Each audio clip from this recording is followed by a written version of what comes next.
Hi welcome back to my channel. ఈరోజు కథ కోరుకోని బంధం 10వ భాగాన్ని వినేద్దాం. అందరూ కావ్య మాటలకి గట్టిగా చప్పట్లు కొట్టారు. తర్వాత నవ్య మైక్ తీసుకొని, so guys, that's all for today. I hope you all enjoyed well, so let's get back to the work అంది. తర్వాత అందరూ వాళ్ళ ప్లేసెస్లోకి వెళ్ళి వర్క్ స్టార్ట్ చేశారు.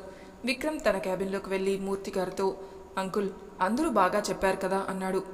అవును బాబు అన్నాడు మూర్తి. అయితే గిఫ్ట్ ఎవరికి ఇద్దామంటారు అంకుల్? నాకు అందరి ఫీలింగ్స్ నచ్చాయి బాబు. అన్నిటికన్నా కావ్య ఇంకా బాగా చెప్పింది కదా తన ఫీలింగ్స్, అందరికీ నచ్చినట్టున్నాయి అని అంటాడు. అవునవును, కాబట్టి ఎవరు హర్ట్ కాకుండా అందరికీ గిఫ్ట్ ఇచ్చేస్తాను. అలాగే కావ్యకి ఎక్కువ ఓట్స్ కాబట్టి తనకి గిఫ్ట్తో పాటు ట్రీట్ ఇస్తాను అన్నాడు. తర్వాత విక్రమ్ ఆఫీస్లో అందరికీ గిఫ్ట్స్ పంపించాడు.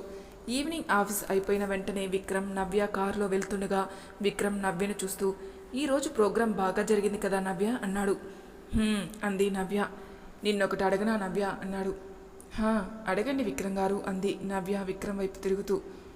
నువ్వు మూర్తి అంకుల్ ఆదిత్యకి మీ మనసులో స్పెషల్ ప్లేస్ ఇచ్చారు కదా, ఒకవేళ ఆ రోజు ఆదిత్య యాక్సిడెంట్ కేసు కదా, రిస్క్ ఎందుకని అలా వెళ్ళిపోయాడేమో అన్నాడు విక్రమ్ సందేహంగా. ఆదిత్య అలాంటి వాడు కాదు విక్రమ్ గారు. అంత నమ్మకమా ఆదిత్య మీద?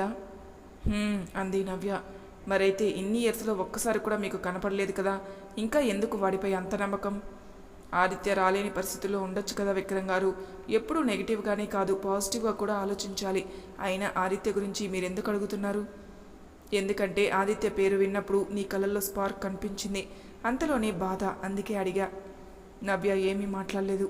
మళ్ళీ విక్రమ్, రేపు ఈవినింగ్ స్విట్జర్లాండ్కి వెళ్ళాలి, మీ అమ్మానాన్నలతో చెప్పావా అన్నాడు. లేదు, చెప్తాను అంటూ సీట్లో వెనక్కి వాలి కళ్ళు మూసుకుంది నవ్య. తర్వాత ఇద్దరు ఇంటికి వెళ్ళి డిన్నర్ చేసి రూమ్లో లగేజ్ సర్దుకుంటున్నారు. ఇంతలో నవ్యకి ప్రియా నుంచి కాల్ రావడంతో బాల్కనీలోకి వెళ్ళి లిఫ్ట్ చేసింది.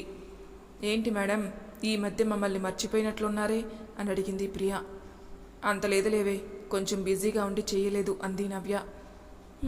అది తెలుస్తూనే ఉందిలే. ఇంకేంటి నవ్య విశేషాలు అని అడిగింది ప్రియా. ఏముంటాయే, ఈరోజు ఆఫీస్లో ప్రోగ్రాం కండక్ట్ చేశారు అంటూ జరిగింది మొత్తం చెప్పింది నవ్య కారులో విక్రమ్ అడిగిన దానితో సహా. అంతా విని ప్రియా కోపంగా, నీకేమైనా పిచ్చా నవ్య, ఆదిత్య గురించి ఎందుకు చెప్పా విక్రమ్ గారికి అంది.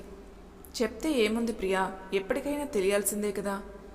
చూడు నవ్య, ఆదిత్య ఇప్పుడు నీ జీవితంలో లేడు, ఇక ముందు కూడా రాలేడు, కాబట్టి నువ్వు ఇంకా ఆదిత్యని తలుచుకోకుండా విక్రమ్ గారిని యాక్సెప్ట్ చేయి అంది ప్రియా. నవ్య ఏమీ మాట్లాడలేదు. తర్వాత ప్రియా, ఈ బిజినెస్ ట్రిప్లో నువ్వు విక్రమ్ గారికి దగ్గర అవ్వాలి నవ్య, ఇకనైనా ఆదిత్య జ్ఞాపకాలని నీ మనసులోంచి తీసేయి అంటూ కాల్ కట్ చేసింది.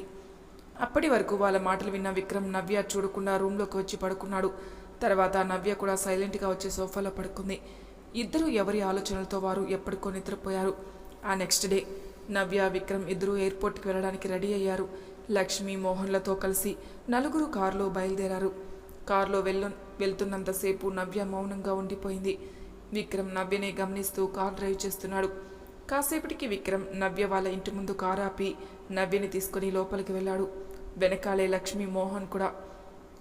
లలిత, అరవింద్ ఆనందంగా నలుగురిని సాదరంగా ఆహ్వానించారు. నవ్య వెళ్ళి లలితని హ్యాక్ చేసుకుంది ఆనందంగా. లలిత, అరవింద్ ప్రేమగా నవ్య తల నిమురుతూ అందరితో మాట్లాడుతున్నారు. కాసేపటికి నవ్య విక్రమ్ వైపు చూసి చిన్నగా నవ్వింది.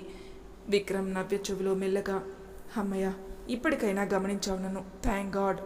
అయినా అమ్మా నాన్న గుర్తొస్తుంటే చెప్పాలి కదా, అలా నీలో నువ్వే బాధపడుకుంటూ ఉంటే ఎలా అన్నాడు మందలింపుగా. నవ్య దానికి చిన్నగా నవ్వి తన గదిలోకి వెళ్ళింది. విక్రమ్ మనసులో, ఇదేంటి ఏం మాట్లాడకుండా వెళ్ళిపోతుంది అనుకుంటూ నవ్య వెనకే గదిలోకి వెళ్ళాడు. అక్కడ నవ్య తన కబోర్డ్లో నుంచి ఒక జాకెట్ తీసి తన గుండెకి హత్తుకొని మనసులో, ఎందుకు ఆదిత్య నాకు దూరమై ఇలా వేధిస్తున్నావు, నిన్ను మర్చిపోలేకపోతున్నాను. విక్రమ్ గారిని చూసిన ప్రతి క్షణం నువ్వే గుర్తొస్తున్నావు. నిన్ను మర్చిపోలేక నాలో నేను బాధపడుతూ ఆయన్ని కూడా బాధ పెడుతున్నాను. ఈ ట్రిప్తో నా మనసులో నుంచి నిన్ను, నీ జ్ఞాపకాలని దూరం చేసుకోమని ప్రియా చెప్తుంది. కానీ నా మనసు ప్రతి క్షణం నిన్నే తలుస్తుంది. ఐ మిస్ యూ ఆది అనుకుంటూ ఏడుస్తుండగా వెనకే వచ్చిన విక్రమ్ బాధగా నవ్య భుజంపై చెయ్యి వేసి తన వైపుకు తిప్పుకున్నాడు. నవ్య తలదించుకుని ఏడుస్తుంటే విక్రమ్కి ఒక క్షణం ఏం తెలియట్లేదు. తన కళ్ళ ముందు నవ్య ఏడుస్తుంటే చూడలేక మనసులో, నేను నీ ప్రేమ కోసం ఎంతలా ఆరాటపడుతున్నానో తెలుసా నవ్య, నువ్వు ఇలా బాధపడడానికి కారణం ఏంటో నాకు పూర్తిగా తెలియదు, కానీ నువ్వేడుస్తుంటే నా ఊపిరి ఆగిపోతున్నట్లుంది. నీకు ఎలా చెప్పాలి నవ్య నా ప్రేమని అనుకుంటూ నవ్యని గట్టిగా తన కుంటికి హత్తుకున్నాడు. విక్రమ్ కౌగిల్లో ఉన్న నవ్య మౌనంగా బుద్ధితో ఘర్షణ పడుతుంటే తను చేస్తుంది తప్ప ఉప్ప అని, కానీ మనసు మాత్రం విక్రమ్ ప్రేమ అర్థమై ఆనందం పడుతుంది. నవ్య విక్రమ్ ప్రేమకి అంతకంతకు కరిగిపోతూ విక్రమ్ని దూరం చేయలేకపోతుంది. ఒక క్షణం ఆదిత్య గుర్తుకు రాగానే తన కళ్ళల్లో నుంచి కన్నీరు కారిపోతుంటే విక్రమ్ గుండెపై తన చేయి పెట్టి వెనక్కి నెట్టడానికి ప్రయత్నిస్తుంది నవ్య. కానీ తన వల్ల కావట్లేదు. అలా మౌనంగా విక్రమ్ భుజంపై తలవాల్చి రోధిస్తుంది. అప్పటి వరకు లోకాన్ని కాలాన్ని మర్చిపోయిన విక్రమ్కి నవ్య కన్నీటి స్పర్శ తగిలి ఒక్కసారిగా ఈ లోకంలోకి వచ్చి నవ్య ముఖాన్ని తన చేతుల్లోకి తీసుకున్నాడు. నవ్య ఇంకా ఏడుస్తుండడంతో మనసులో, ఇప్పటికీ నీకు అర్థం కాలేదా నవ్య నా ప్రేమ? నువ్వున్న పరిస్థితుల్లో నేను ఇలా చేయడం తప్పే, కానీ నాకు ఇంకో మార్గం లేదు అనుకుంటూ నవ్య పెదవుల్ని అందుకుని తనకు నవ్య మీద ఉన్న అంతులేని ప్రేమనంతా తన ముద్దు రూపంలో తెలుపుతున్నాడు. కాసేపటికి బయట నుంచి లక్ష్మి పిలవడంతో నవ్యని వదిలి, ఐ లవ్ యూ నవ్య, వెళ్ళి ఫేస్ వాష్ చేసుకునిరా, బయట వెయిట్ చేస్తుంటాను అంటూ నవ్య నుదుటిపై ముద్దు పెట్టుకుని బయటికి వెళ్ళాడు విక్రమ్. కాసేపటికి నవ్య ఫేస్ వాష్ చేసుకుని విక్రమ్ వైపు చూడకుండా లలిత అరవిందుల వైపు బాయ్ చెప్పి వెళ్ళి కారులో కూర్చుంది. విక్రమ్ కూడా నవ్య వైపు చూడలేకపోతున్నాడు. వాళ్ళిద్దరిని అలా గమనించిన అందరూ వాళ్ళిద్దరి మధ్య ఏదో జరిగింది అని అర్థమై ఈ ప్రయాణంతో అన్నీ సర్దుకోవాలని కోరుకున్నారు మనసులో. తర్వాత నలుగురు కలిసి ఎయిర్పోర్ట్కి బయలుదేరారు. కారులో వెళ్తున్నంతసేపు లక్ష్మి ఇద్దరికి జాగ్రత్తలు చెప్తూనే ఉంది. అలా ఎయిర్పోర్ట్కి రీచ్ అయ్యాక విక్రమ్ నవ్య ఇద్దరికి బాయ్ చెప్పి ఫ్లైట్ ఎక్కారు. ఫ్లైట్లో ఉన్నంతసేపు నవ్య ఏదో ఆలోచిస్తూనే మౌనంగా ఉండిపోయింది. విక్రమ్ కూడా నవ్యని ఇప్పుడు మాట్లాడిస్తే ఎలా రియాక్ట్ అవుతుందోనని భయపడి కదిలించలేదు. కొన్ని గంటల ప్రయాణం తర్వాత ఇద్దరు స్విట్జర్లాండ్ చేరుకున్నారు. ఇద్దరు ఫ్లైట్ దిగిన వెంటనే ఆల్రెడీ కంపెనీ వాళ్ళు క్యాబ్ పంపించడంతో దాంట్లో హోటల్కి చేరుకున్నారు. విక్రమ్ లగేజ్ తీసుకొని రిసెప్షన్ దగ్గరికి వెళ్ళి ఆల్రెడీ మోహన్ గారు రూమ్ బుక్ చేసుకోవడంతో డీటెయిల్స్ చెప్పి కీస్ తీసుకొని రూమ్ దగ్గరికి వెళ్తుంటే నవ్య వెనకాల విక్రమ్ని అనుసరిస్తుంది. ఇద్దరు లిఫ్ట్లోకి వెళ్ళిన వాళ్ళ రూమ్ ఉన్న ఫ్లోర్లో లిఫ్ట్ ఆగగానే బయటికి వస్తుండగా పరధ్యానంగా ఉన్న నవ్య తన ముందున్న లగేజ్ చూసుకోకుండా కాలు తగిలి ముందుకు పరబోతుండగా విక్రమ్ కంగారుగా నవ్య చేతిని పట్టుకున్నాడు పడిపోకుండా. జాగ్రత్తగా నడు, కొంచెం అయితే మూతి పళ్ళు రాలిపోయేవి అన్నాడు విక్రమ్ నవ్య మూడ్ చేంజ్ చేయాలని. దానికి నవ్య తన 36 పళ్ళు బయటికి పెట్టి నవ్వుతూ, నా పళ్ళు చాలా స్ట్రాంగ్, అంత సామాన్యంగా ఊడిపోవు అంటూ గట్టిగా కాలు పట్టుకొని అమ్మా అని అరిచింది. విక్రమ్ కంగారుగా ఏమైంది అంటూ నవ్య కాలు వైపు చూస్తే బొటనవేలు గోరు తెగి రక్తం వస్తుంది. నవ్య బాధగా కాలు పట్టుకుని చూసుకుంటుంటే విక్రమ్ కోపంగా, అందుకే చెప్పేది ఎక్కువ ఆలోచించకూడదని అంటూ నవ్యకి మాట్లాడే అవకాశం ఇవ్వకుండా తన్ని 2 చేతులతో ఎత్తుకొని రూమ్ బాయ్ని పిలిచి లగేజ్ తీసుకుని రమ్మని రూమ్ దగ్గరికి వెళ్ళాడు. రూమ్ బాయ్ ఫాస్ట్గా వచ్చి డోర్ ఓపెన్ చేయగానే విక్రమ్ నవ్యని తీసుకుని వెళ్ళి బెడ్పై కూర్చోబెట్టి వాటర్ తీసుకుని వచ్చి నవ్య బ్లడ్ క్లీన్ చేసి ఫస్ట్ ఎయిడ్ చేశాడు. చిన్న దెబ్బే విక్రమ్ గారు, ఏం పర్లేదు అంటూ నవ్య కాలు వెనక్కి తీసుకోబోతుండగా విక్రమ్ కోపంగా చూడటంతో భయపడి సైలెంట్ అయిపోయింది. తర్వాత విక్రమ్ నవ్య వేలికి కట్టుకట్టేసి కాఫీ ఆర్డర్ చేయడంతో రూమ్ బాయ్ వెళ్ళి కాఫీ తీసుకుని వచ్చాడు. తర్వాత ఇద్దరు తాగేసి ఫ్రెష్ అయ్యి రిలాక్స్ అయ్యారు. జర్నీ చేయడం వల్ల అలసిపోవడంతో నవ్యకి ఫుల్గా నిద్ర పట్టేసింది.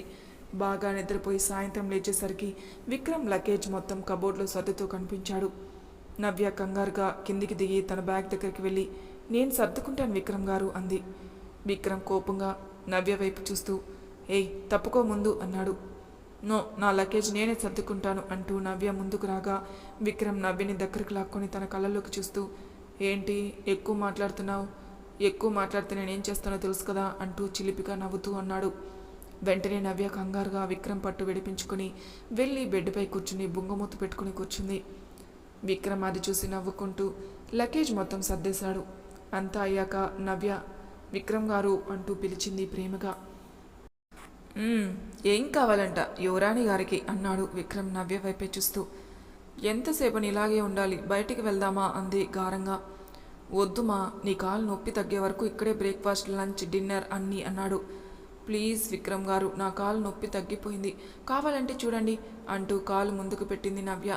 విక్రమ్ అది చూసి కంగారుగా, చూడు ఇప్పటికే నువ్వు నడవడం వల్ల కాలుకి వాపు వచ్చింది, కాసేపు ఇలాగే ఉండు కదలకుండా, అంటూ వెళ్ళి హాట్ వాటర్ తీసుకొచ్చి తడికుట్టుతో కాలు అప్పు తగ్గడానికి మసాజ్ చేయసాగాడు.